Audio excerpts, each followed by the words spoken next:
Well, I know I've told this story on this podcast very many times, but it doesn't hurt to repeat. I told you that when I was growing up in primary school, there was a head teacher who was very respected, actually a big-time authoritarian and authoritative guy, and his name was reverberating in the whole community far and wide. But one day he perceived, or he came up with a sort of bizarre punishment, because I look at it back in hindsight and I think that it was one of the most bizarre things you can ever do. What he designed was that if a pupil will be found in school stealing something, maybe even it's a pen or a book or whatever it is, that pupil will be forced to wear a coat, some kind of garb that has been printed on in bold, thief, and translated into two other languages, Swahili and the local language. And guys will do that, and it seemed like it's a fun thing to do and so on and so forth. But I look back at that situation today and I'm thinking it is one of the most insidious things you can ever do in terms of punishment for a boy or for a girl. In the podcast, we're discussing why you should become a life coach for your children from the home. And I want us to build on this aspect, on this story, and see what you can learn from it today. Stay tuned.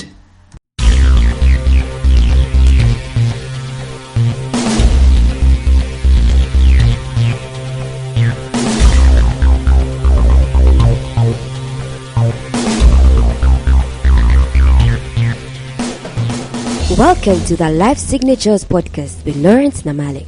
Lawrence is a life coach, author, and keynote speaker who loves to tackle different topics on purpose, productivity, and resilience. His mission in life is to awaken all your boundless possibilities available in you. Life Signatures podcast is dedicated to bring to reality every single person who knows that deep down in their gut, there's got to be more to life than this. And now, here is your host, Lawrence Namale.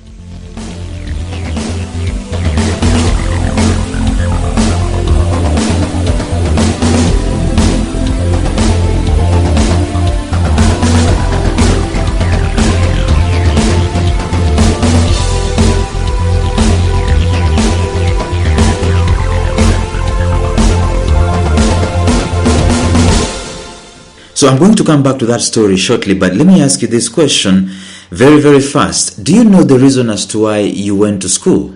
Do you know the reason as to why you are sending your children to school? Is there a good reason you can give me?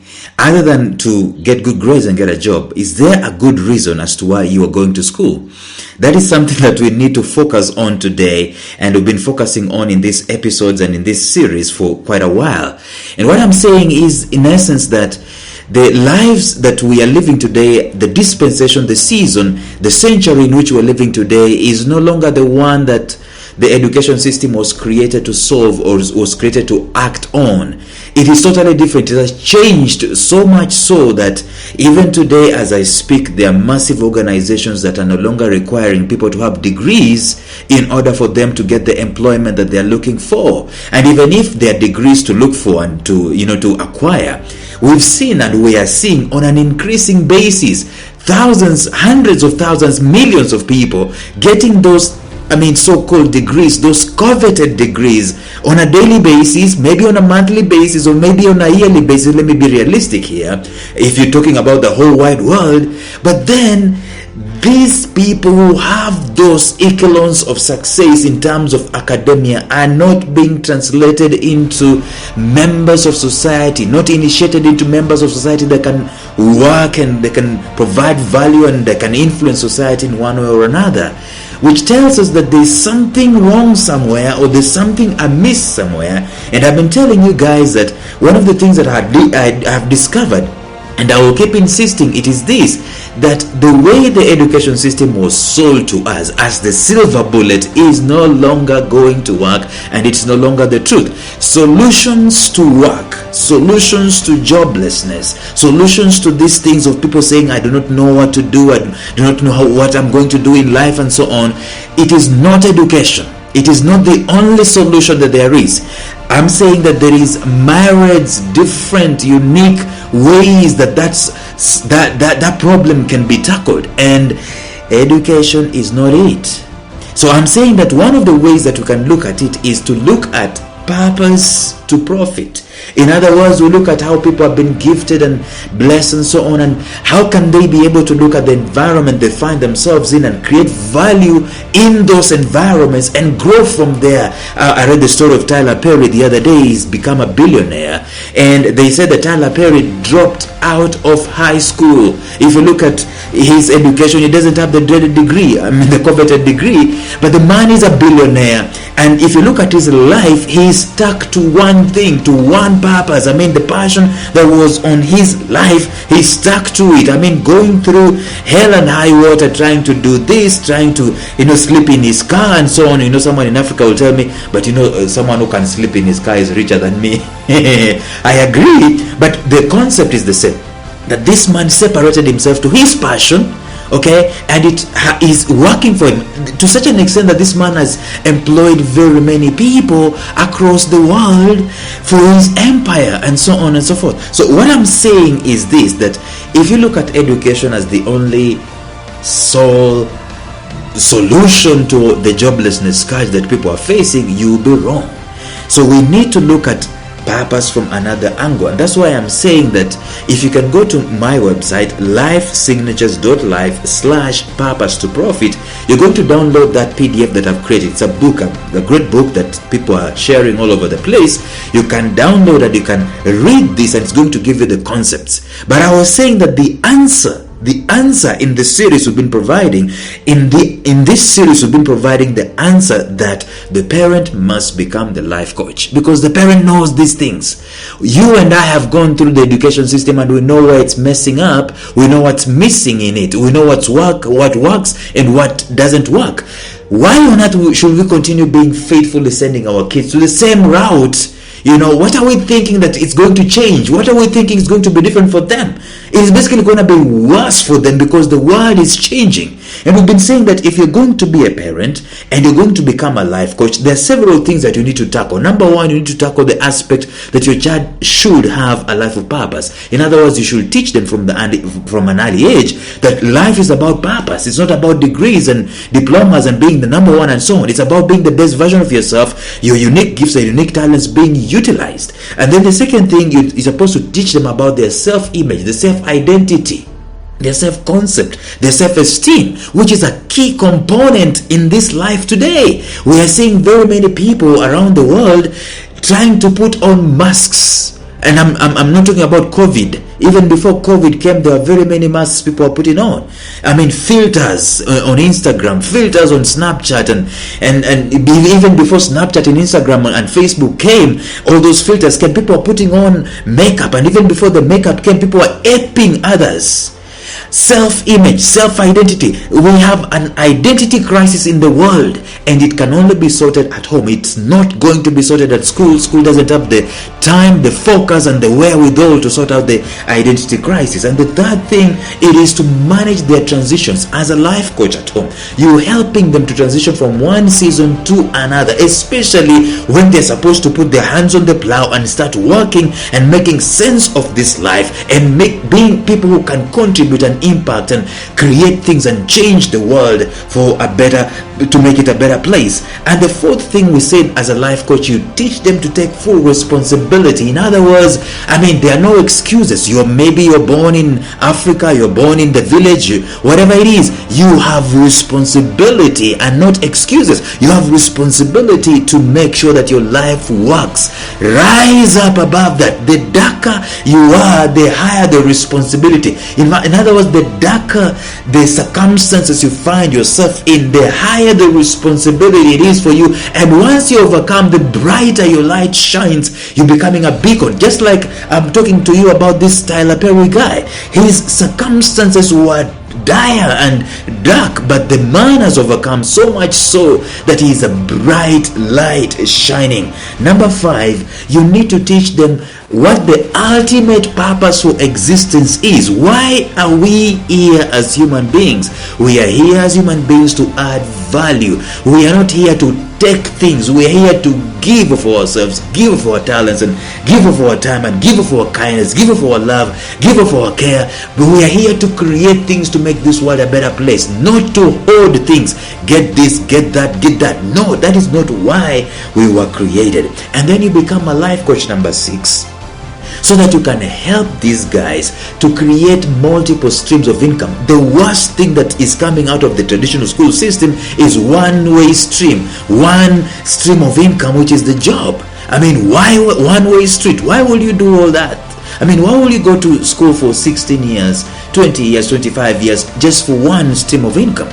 That's where you come in as a life coach. You can review the previous episodes to learn much more about that. And yesterday we say that you become a life coach so that you can let these guys learn from your messes, learn from your mistakes, learn from your woes, learn from your comebacks, learn from your David versus Goliath stories, learn from informally from you, and get to know what works and what doesn't work and what worked for you. Get to know the qualities, the attitudes, the dispositions, the characters. Get to know these silent things that they are not normally taught at school that worked for you. But today in the episode, I want us to discuss the number 8 thing that is the reason as to why you should become a life coach for your children. And it's a big deal to such an extent that I have written a book called Permission for Greatness, which I have changed the title over and over again, and the book is still in the shelf gathering dust. It is yet to be published. But that doesn't negate the fact that this point is important. Let's go back to that story. The story of the kid who was caught at the primary school stealing a pen, and he was made to wear this branded garb that read thief, mwizi, or mwifi. You know, those are 3 languages cementing the fact that you are a thief. And what did he steal? He stole a pen. Maybe just picked a pen because he didn't have a pen to use and so on. And you know how situations can be dire in the village and so on and so forth. But this man was labeled, this boy was labeled to such an extent that it affected him in life. This label, he wore it, just not that for that week. He wore this label for the rest of his life, to such an extent that later on in life, we had a gang actually terrorizing residents in the village, in the community, and they will hack people to death, and they will break into people's houses, and they will steal things. Guess who the ringleader was? Your guess is as good as mine. So you're becoming a life coach for your child for the sake of giving them permission for greatness. That boy was not given permission for greatness. He was given permission to be a villain by being labeled. It is very extremely important. Whatever label you put on a boy, whatever label you put on a girl, whatever label you put on someone who is malleable, that label sticks. Unless there is deliverance later on in his life, unless there is just another person or another event that comes and really in a massive way changes the label, tears down the label, the negative label that you put on someone, and then installs a new thing. That's what the parent needs to be doing. Every time you speak into the life of a child, whatever label you give them, that label sticks. You call them stupid, even if they are not stupid, they will gravitate towards stupid. You call them foolish, even if they are not foolish, they will gravitate towards foolishness. I know of a story, and I'm not going to share the intimate details here, but I know of a story of someone's child who used to ace his papers. In fact, in primary 1, primary 2, this lady was always topping the class, and then for some reason the parents or the guardians decided just calling this lady names. You know, you are stupid, you're foolish. Not just they were stupid or foolish, it was one of the default ways of reprimanding someone, reprimanding the lady. And along the way, this lady started believing the particular label that she was being given, to such an extent that she became so confused that, you know, she could not answer a simple question like 1 + 1. Maybe she knew the answer, but the permission, the confidence to say the answer, the doubt that had been installed into her life was so great that she could not have the confidence enough to say the answer. And that continued to such an extent that she became it became a life-fulfilling prophecy, self-fulfilling prophecy. They call her stupid, they call her foolish. She became exactly that. You become a life coach as a parent in order to give them permission for greatness. And this is how it works. You give them these guys a blessing, and you call them great. You call them awesome. You call them marvelous. You call them unique. You give them the idea, which is true actually, that they have potential inside of them, that they have a calling, and that there's a destiny upon their lives, and other people are waiting for them to obey their destiny so that they can be able to be a blessing to the world. That is how you install permission for greatness. It is not about academics. It is about meaning. It is about essence. It is about destiny. It's about a call that is upon the human being. Every human being has this, but the parent stands at a pole position to call out this, basically giving them permission to be great. And I know people normally have written books saying that you do not need to be given permission to become great and so on, you can become great. But let me tell you this, it's an inside-outside working thing. It's an in-out thing. If someone has worked on your inside and curtailed that permission, they have basically killed that greatness. You cannot be great if the inside is not sorted. That's where the parent comes in to start sorting the inside of a child by giving them the permission to be great, permission to be the best version of themselves that they were called to be. And guess what? This cannot be done in school, or it can be done in school because there is a big ratio between the child, between the teacher and the children.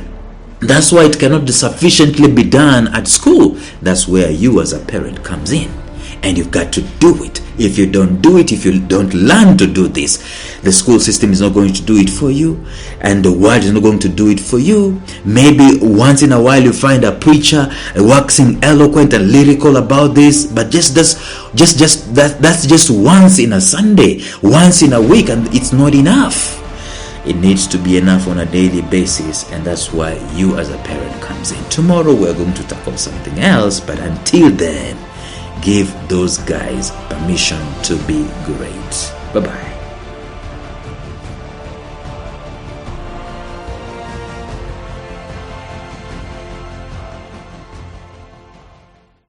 A special shout out to my mentor Jeffrey Howard of Visionary Business University, found at mastermindmentor.com, who has graciously provided me with the soundtrack and the introductory track to this podcast. Thank you, Jeff. Thank you for listening to Life Signatures Radio. If you enjoyed today's show, subscribe to Life Signatures Radio on iTunes, Stitcher, or visit our website at lifesignatures.libsyn.com. Life Signatures Radio, fresh, clean, and inspiring.